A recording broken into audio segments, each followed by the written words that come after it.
La parole est à Monsieur Pacaud pour le groupe Les Républicains, pour 4 minutes.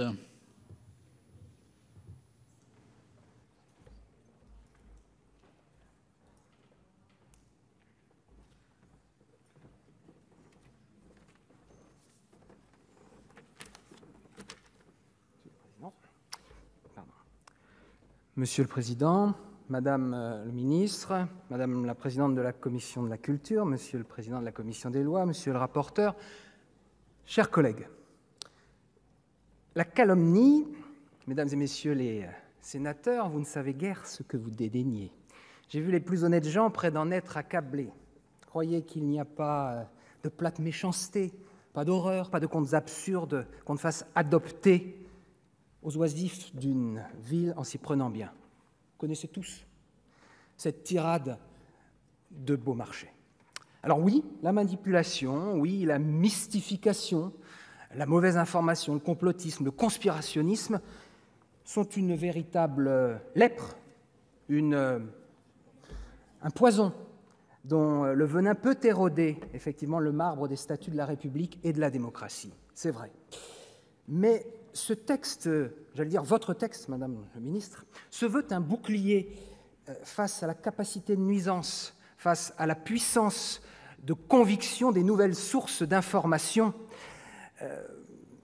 offertes effectivement par les plateformes et autres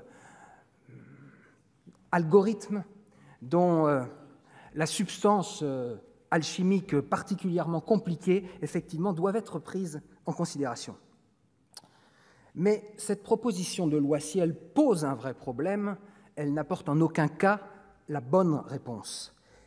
Les journalistes, tous les professionnels concernés sont d'ailleurs unanimes pour sonner le tocsin et mettre en garde, parce que cette loi apporte en son sein des germes liberticides. Nous sommes ici au pays de Voltaire, au pays des Lumières, et comme dans toute démocratie digne de ce nom, la liberté d'expression est un bien sur lequel on ne transige pas. Alors, au diable toute police de la pensée, au diable toute tentation d'apprenti censeur, au diable aussi celui ou ceux qui veulent faire taire. Ignorant l'arsenal législatif dont Christophe-André Frassa, puis David Assouline et Bruno Retailleau ont brillamment parlé, la fameuse loi de 1881, ce texte, eh bien, effectivement, il se concentre spécifiquement sur la période électorale, comme si, hors période électorale, la fake news n'avait pas de problématique particulière. L'intention se veut noble, empêcher tout ce qui puisse nuire à la sincérité d'un scrutin. Mais à ce moment-là, ne devrait-on pas aussi légiférer sur les fausses promesses ? Instaurer un nouveau monde, restaurer une république transparente et exemplaire, était-ce une fake news ou une fausse promesse ? La désinformation, certes, elle n'est pas née avec Vladimir Poutine ou avec Donald Trump. Elle existe depuis bien longtemps et depuis même bien avant le XVIIIe siècle, cher ami Gattolin, parce que la première œuvre de manipulation politique, c'est la guerre des Gaules de César. Il y a donc toujours eu, il y aura toujours des officines obscures, des cabinets noirs, ou même des États voyous pour tenter effectivement de déstabiliser et de conquérir le pouvoir. Et d'ailleurs,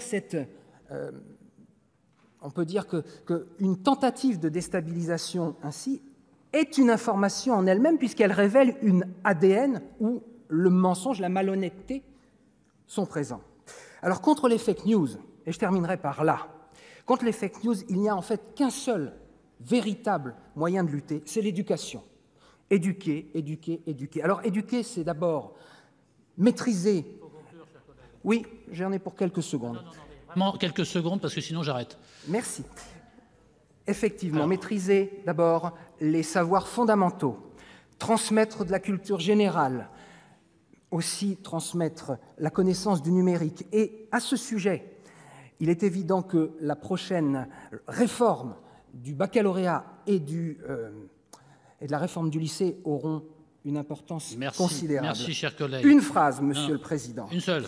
Merci. Pour lutter contre la manipulation d'informations, nous devons le faire effectivement, mais pas par la censure, par l'éducation. Merci. Merci, cher collègue.